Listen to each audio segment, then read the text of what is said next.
Hello everyone, I am Nikita Gupta and we have started our Unit 4 which is Pharmacology of Drug Acting on Endocrine System, जिसमें हम उन drugs की pharmacology को study करेंगे जो कि पर्टिकुलरली एंडोक्राइन सिस्टम पे वर्क करती हैं।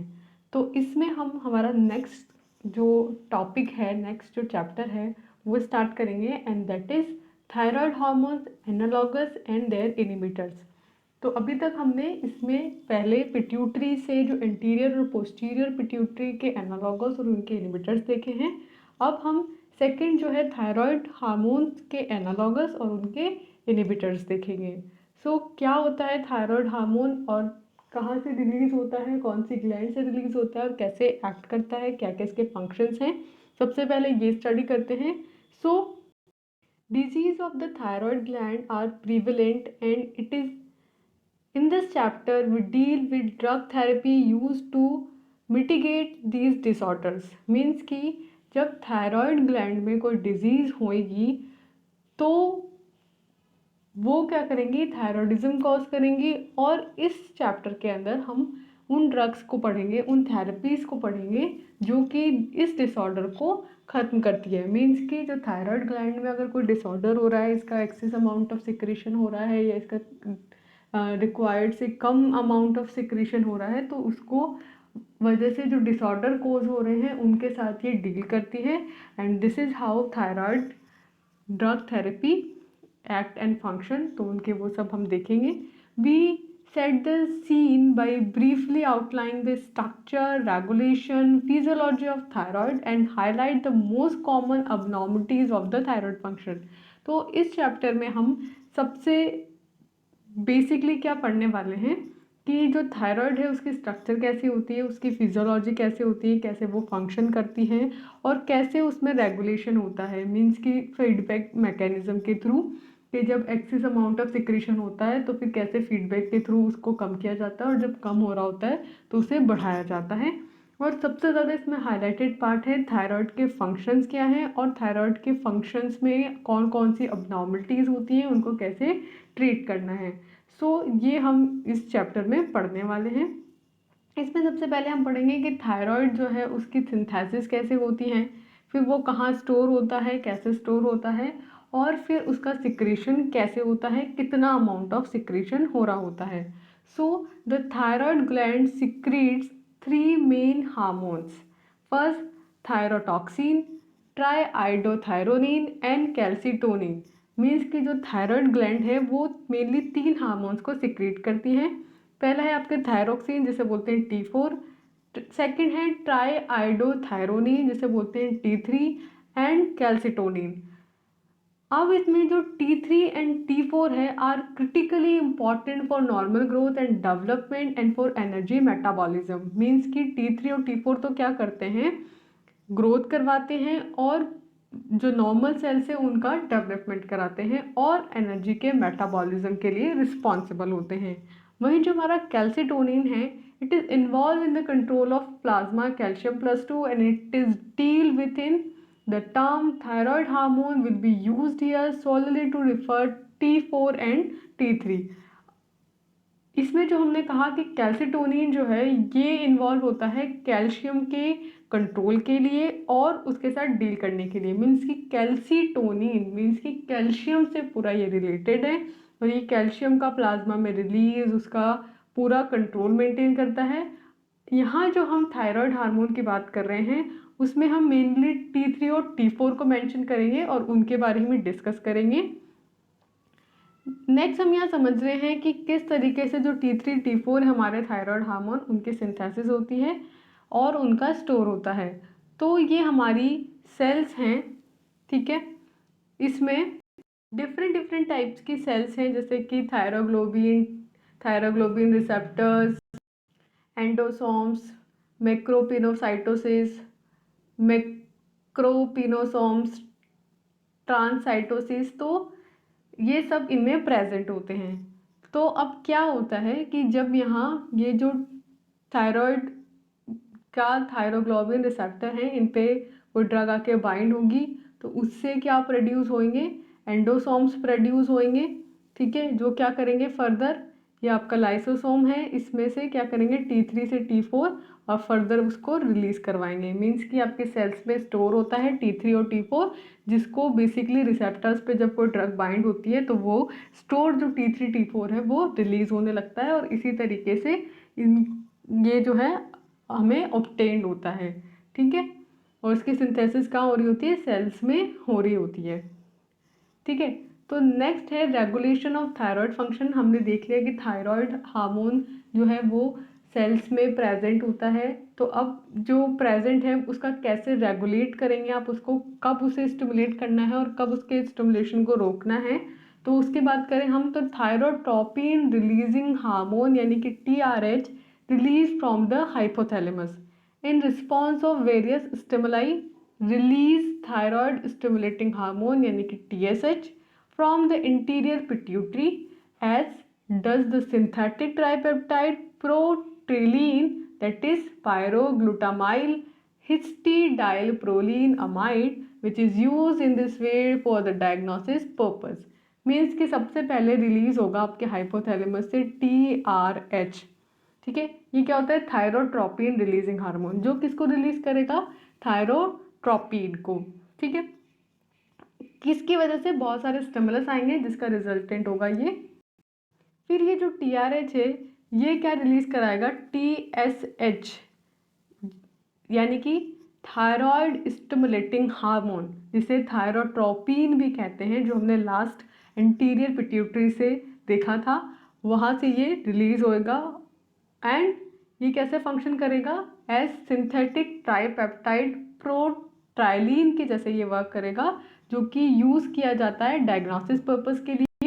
और फिर ये जो TSH है ये क्या कराएगा? थायराइड का मीन्स कि T3 एंड T4 का रिलीज करवाता है। So this is how thyroid का रेगुलेशन हो रहा होता है। नेक्स्ट इसी को बताया है कि TSH act on the receptor on the membrane of thyroid follicle sales. ये TSH जो रिलीज हुआ, हमने कहा ये T3 और T4 को रिलीज कराएगा, तो कैसे कराता है ये जो TSH है ये जाके जो थायराइड फॉलिकल सेल्स हैं उसकी मेम्ब्रेन पे जो रिसेप्टर्स हैं उन पे जाके बाउंड हो जाता है, और through mechanism that involves CAMP and phosphatidyl inositol 3 kinase. Means की रिसेप्टर्स पे बाइंड होकर अपनी मैकेनिज्म शो करता है। कौन से मैकेनिज्म? जिसमें CAMP और फॉस्फोटिडाइल इनोसिटोल 3 काइनेज जो हैं वो एक्ट करते हैं। It control all aspects of thyroid hormone synthesis including. तो ये जो TSH जब बाइंड हुआ तो इसने ये क्या करेगा? थायराइड हार्मोन के सिंथेसिस को कंट्रोल करेगा। तो ये क्या क्या बेसिकली परफॉर्म करता है? पहला, the uptake of iodine from the follicle cells by stimulating transcription of the iodine transporter genes. This is the main mechanism by which it regulates thyroid function. तो बेसिकली ये क्या करता है? जो हमारी फॉलिकल सेल्स हैं उनसे आयोडीन का अपटेक करवाता है। कैसे? जो ट्रांसक्रिप्शन है आयोडीन ट्रांसपोर्टर जीन्स का, उसको स्टिमुलेट करके। And this is the main mechanism जिसके थ्रू थायराइड का फंक्शन रेगुलेट होता है। मीन्स कि आपका सबसे पहले जो TRH था उसे रिलीज हुआ TSH रिसेप्टर पे बाइंड हुआ। TSH ने क्या किया? जो फॉलिकल सेल्स थी उसे आयोडीन का अपटेक करवाया। ठीक है, तो इस तरीके से क्या बनेगा? उस आयोडीन से फर्दर ट्राईआयोडोथायरोडीन बनेगा। कैसे? The synthesis and secretion of thyroglobulin. Second, ये कंट्रोल करेगा थायरोग्लोबुलिन के सिंथेसिस को और उसके सिक्रीशन को। थर्ड, ये करेगा जनरेशन ऑफ H2O2 मीन्स की परऑक्साइड्स के जनरेशन को। And iodination of thyroxine means कि टायरोसिन से जो क्या बनता है आपका ट्राईआयोडोथायरोडीन बनता है, तो उसका क्या करवाते हैं? आयोडीनेशन करवाते हैं। तो ये तीसरा स्टेप है जिसको भी ये कंट्रोल करता है, परऑक्साइड का जनरेशन और टायरोसिन का आयोडीनेशन। फोर्थ, ये कंट्रोल करता है endocytosis and proteolysis of thyroglobulin means कि जो थायरोग्लोबुलिन है उसके एंडोसाइटोसिस मीन्स कि उसका अंदर की तरफ जो साइटोसिस हो रहा है एंडोसाइटोसिस उसको, और प्रोटियोलाइसिस को ये कंट्रोल करता है। फोर्थ ये करता है the actual secretion of T3 and T4, means कि जो ट्राई आइडोथायरोनिन है और जो थायरोक्सिन है उसका एक्चुअल में सिक्रीशन करवाता है। And the blood flow through the gland, means कि ग्लैंड के थ्रू जो ब्लड फ्लो होता है उसको भी ये कंट्रोल करता है, क्योंकि जब ब्लड के थ्रू ही तो क्या होगा, आपका जो हार्मोन है वो फर्दर बॉडी में जाएगा। तो इन सब चीज़ों को ये फर्दर TSH अब बाइंड होगा रिसेप्टर्स पे, तो ये उसको कंट्रोल करेगा by CAMP and phosphatidyl 3 kinase mechanism. Next, action of thyroid hormone, means कि हमने क्या देखा कि कैसे थायराइड हार्मोन है हमारा का सिंथेसिस होता है और रेगुलेशन होता है। नेक्स्ट है कि कैसे जो हमारा थायराइड हार्मोन है वो अपने एक्शंस परफॉर्म करता है। So the physiological action of thyroid hormone fall into two categories.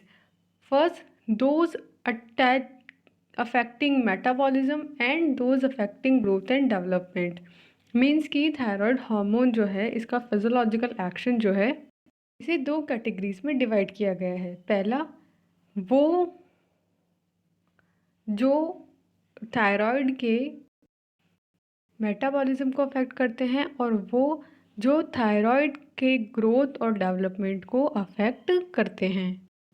Next, the thyroid hormone produces a general increase in the metabolism of carbohydrate, fat and protein, means कि जो आपका thyroid hormone होता है ये carbohydrate, fat और protein के metabolism को बढ़ा देता है and regulate the process in most tissues. T3 being 3 to 5 times more active than T4 in this respect।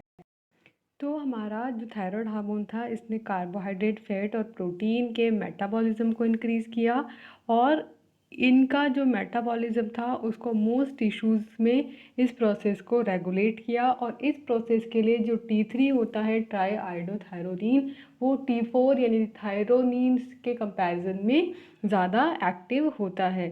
So this is how and what are the functions of thyroid control.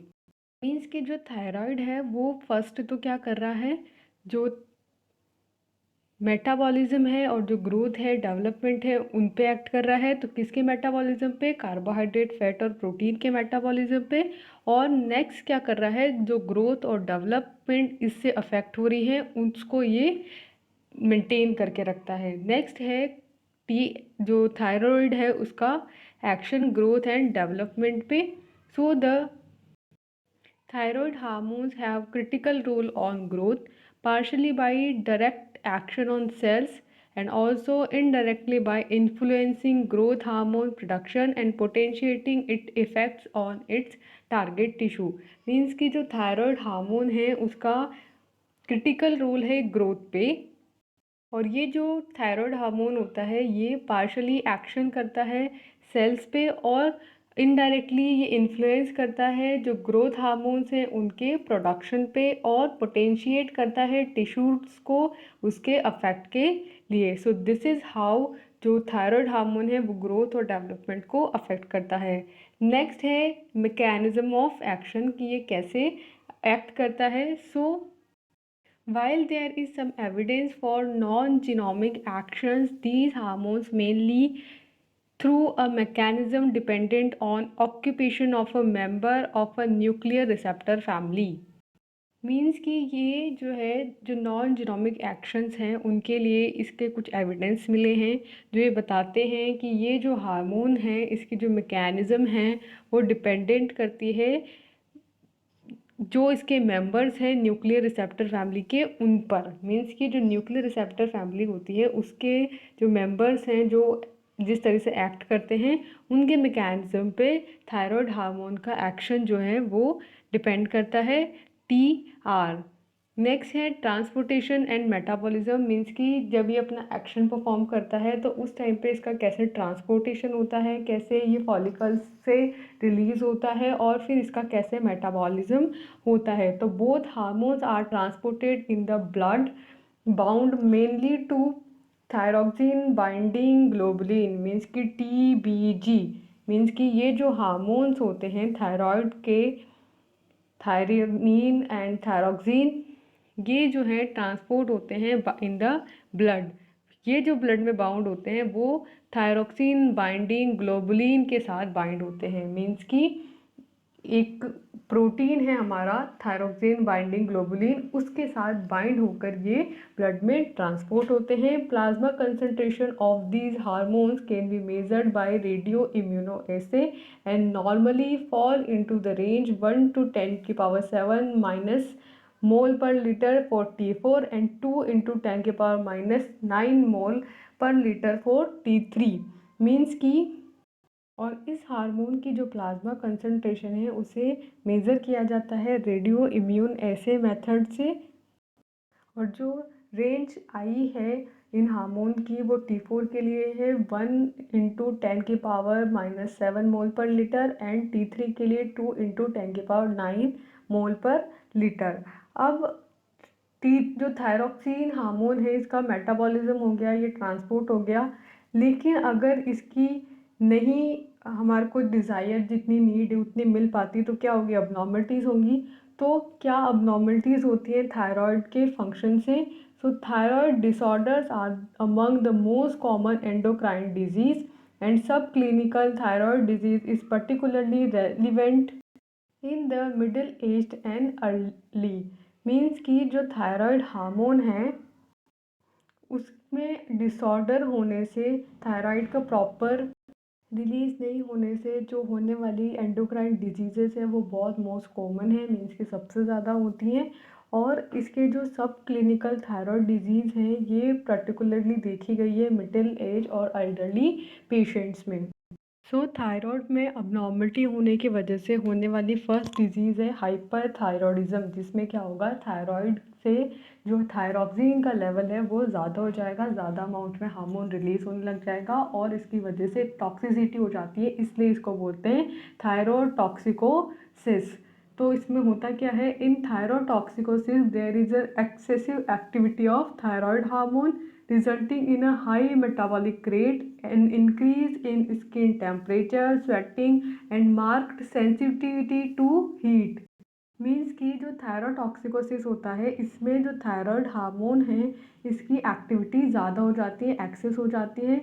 अब thyroid के जो भी function हो रहे होते हैं वो ज़्यादा होंगे, जैसे कि थायराइड क्या करता है, मेटाबॉलिक रेट को मेंटेन करता है, मेटाबॉलिज्म करवाता है, तो मेटाबॉलिज्म ज़्यादा होगा तो हाई मेटाबॉलिक रेट होगी। हाई मेटाबॉलिक रेट की वजह से क्या होगा, स्किन का जो टेम्परेचर है वो ज़्यादा हो जाएगा, स्वेटिंग होने लग जाएगी और जो मार्क्ड सेंसिटिव हो जाएगी हीट को लेके। सेकेंड जो डिसऑर्डर है वो है सिंपल और नॉन टॉक्सिक गॉइटर। मीन्स कि इसमें भी थायराइड का लेवल जो है वो ज़्यादा होगा लेकिन नॉन टॉक्सिक स्टेट होगी। मीन्स कि टॉक्सिसिटी इसमें कॉज नहीं होती है। तो इसमें क्या होता है, a dietary deficiency of iodine if prolonged causes a rise in plasma TRH and eventually leads to increase in size of gland. Means कि इसमें क्या होता है, जो आयोडीन की डेफिशिएंसी हो जाती है, किसकी वजह से, डाइट की वजह से। मीन्स कि अगर आपको डाइट में प्रॉपर आयोडीन नहीं मिल रहा है तो आयोडीन की डेफिशिएंसी हो जाएगी और अगर ये बहुत प्रोलॉन्ग टाइम तक होता है तो इसकी वजह से TRH मीन्स कि थायराइड रिलीजिंग हार्मोन जो है उसकी कंसंट्रेशन प्लाज्मा में ज़्यादा हो जाती है, क्योंकि TRH को क्या करता रहेगा, थायराइड की जो कमी है उसका जो एक्शन है वो नहीं परफॉर्म हो पा रहा है, इसलिए TRH को रिलीज़ करता रहेगा फीडबैक रेगुलेशन के अकॉर्डिंग कि भाई थायराइड टू स्टिमुलेट हो तो रिलीज़ हो तो रिलीज़ हो। लेकिन क्योंकि आयोडीन की कमी होगी इसलिए जो थायराइड है वो नहीं इंक्रीज़ हो पा रहा होता है और इवेंचुअली उसका रिजल्टेंट होता है कि जो ग्लैंड है थायराइड उसका साइज जो है वो बढ़ जाता है। This condition is known as simple और नॉन टॉक्सिक गॉइटर। इसे सिंपल या नॉन टॉक्सिक गॉइटर बोलते हैं। Another cause is injection of goitrogens. दूसरा रीज़न ये हो सकता है कि आप गॉइट्रोजेंस ले लें, यानी कि ऐसे एजेंट्स जो कि गॉइटर कोज करते हैं उनको अगर आप खा लें तो भी गॉइटर हो जाता है, जैसे कि cassava root. So this is called simple और नॉन टॉक्सिक गॉइटर। नेक्स्ट है हमारा हाइपोथायरॉयडिज्म, यानी कि थायराइड की कमी से होने वाला डिसऑर्डर जिसको बोलते हैं हाइपोथायरॉयडिज्म। तो इसमें क्या होता है, decreased activity of thyroid result in hypothyroidism, means कि थायराइड की जो एक्टिविटी है अगर वो कम हो जाएगी तो उसे बोलेंगे hypothyroidism. And severe cases myxoedema, अगर थायरॉयडिज्म ज़्यादा अमाउंट में हो जाता है तो उसे बोलते हैं myxoedema. Once again this disease is immunological in origin, और ये जो डिजीज़ है वो क्या होती है, एक इम्यूनोलॉजिकल डिजीज़ हो जाती है। हमने पहले इम्यूनोलॉजिकल डिजीज़ में क्या पढ़ा था, रूमेटॉइड आर्थराइटिस, जो कि एक ऑटो इम्यून डिजीज़ है। तो वैसे ही ये जो मिक्सोडिमा होती है वो भी एक इम्यून डिजीज़ होती है। And the manifestations include low metabolic rate. अब जैसे कि थायराइड क्या कर रहा था, मेटाबॉलिज्म को अफेक्ट कर रहा था, ठीक है, मेटाबॉलिज्म करवा रहा था कार्बोहाइड्रेट, फैट और प्रोटीन का। तो इससे सबसे ज़्यादा क्या इफेक्ट होगी, मेटाबॉलिक रेट, ठीक है। हाइपरथायरॉयडिज्म में क्या हुआ था, मेटाबॉलिक रेट फास्ट हो गई थी। तो हाइपोथायरॉयडिज्म में क्या होगा, मेटाबॉलिक रेट स्लो हो जाती है, स्लो स्पीच हो जाती है, डीप हॉर्स वॉइस हो जाती है, लेथार्जी मीन्स कि आलस आने लगता है, ब्रेडिकार्डिया यानी कि जो हार्ट रेट है वो कम हो जाती है, और सेंसिटिविटी टू कोल्ड मीन्स कि कोल्ड के लिए सेंसिटिव जो है वो बढ़ जाती है। एंड मेंटल इम्पेयरमेंट हो सकता है, मीन्स कि जो ब्रेन की वर्किंग कैपेसिटी उसमें चेंजेस आ जाते हैं। तो अभी तक हमने क्या पढ़ा थायराइड हार्मोन में, कि थायराइड ग्लैंड क्या होती है, थायराइड ग्लैंड से कौन कौन से हार्मोन जो है वो सिंथेसाइज होते हैं, रिलीज होते हैं, कैसे उनका मेटाबॉलिज्म होता है, कैसे वो एक्शन परफॉर्म करते हैं, उनकी क्या क्या फार्माकोलॉजिकल एक्शंस हैं, और किस कौन कौन से डिसऑर्डर कोज होंगे अगर उनमें अबनॉर्मलिटीज़ हो जाएंगी। अगर एक्सेस हो रहा है तो हाइपरथायरॉयडिज्म हो सकता है, गॉइटर हो सकता है,